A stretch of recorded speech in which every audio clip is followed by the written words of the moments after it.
নমস্কার। রাজ্যের তৃতীয় ও চতুর্থ শ্রেণীর প্রায় 12,000 কর্মী নিয়োগে তৎপর এসএসসি। তৃতীয় ও চতুর্থ শ্রেণী বলতে এখানে গ্রুপ সি এবং গ্রুপ ডির কথা কিন্তু বলা হয়েছে, ঠিক আছে। এই ডিটেলসে তোমাদের এখানে বলবো, তো তোমাদের প্রত্যেকে বলবো ভিডিওটি তোমরা যেন শেষ পর্যন্ত দেখার চেষ্টা করো। দেখো এখানে কি বলেছে।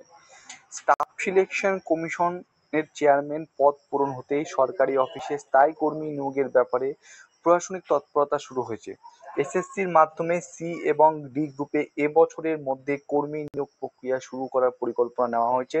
সরকারি সূত্রের খবর, দুটি শ্রেণী মিলিয়ে অর্থাৎ গ্রুপ সি গ্রুপ ডি মিলিয়ে প্রথম পর্যায়ে অন্তত 11 থেকে 12,000 কর্মী নিয়োগ হতে পারে, ঠিক আছে। অর্থাৎ গ্রুপ সি এবং গ্রুপ বি তে অনেকদিন ধরে আমরা শুনে আসছি যে ভ্যাকান্সি আসবে। তো আজকে 2রা জুলাই বর্তমান পেপারে কিন্তু এই আপডেটটা উঠে আসছে, ঠিক আছে। তো সেই আর্টিকেলটা তোমাদের সাথে শেয়ার করছি। এরপরে দেখো, এখানে তোমরা পড়ে নেবে। আমি এই যে পেজটা রয়েছে এটা আমি আমার টেলিগ্রাম চ্যানেলে পোস্ট করে দেবো।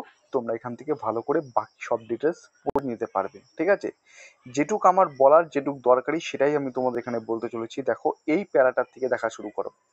সরকারি সূত্রের খবর, নিউ টাউনের একটি অফিস থেকে এসএসসি কাজ করবে।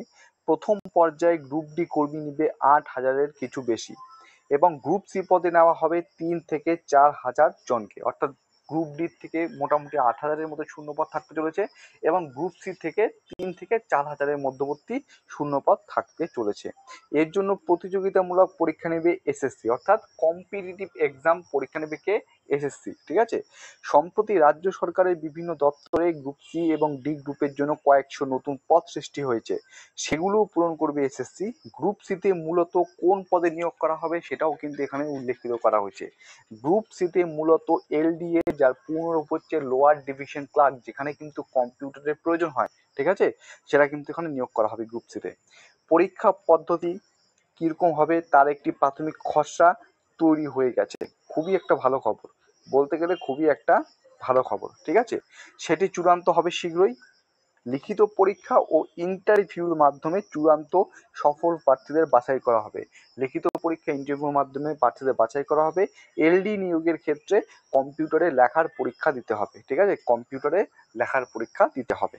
চলো এরপরে যেটা বলছে, প্রিলিমিনারি ও মেইন লিখিত পরীক্ষা নেওয়া হবে এই দুটি পর্যায়ে এবং দুটি স্তরে। দুটি পরীক্ষা নেওয়া হবে অবশ্যই একসঙ্গে, ঠিক আছে।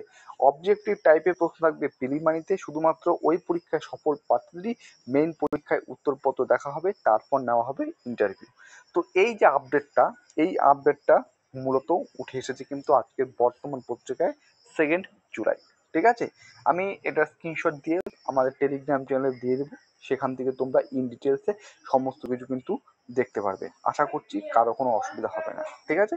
চলো এই ছোট্ট আপডেটটা তোমাদের দিয়ে দিলাম। সবাই সুস্থ থাকবে, ভালো থাকবে। জয় হিন্দ।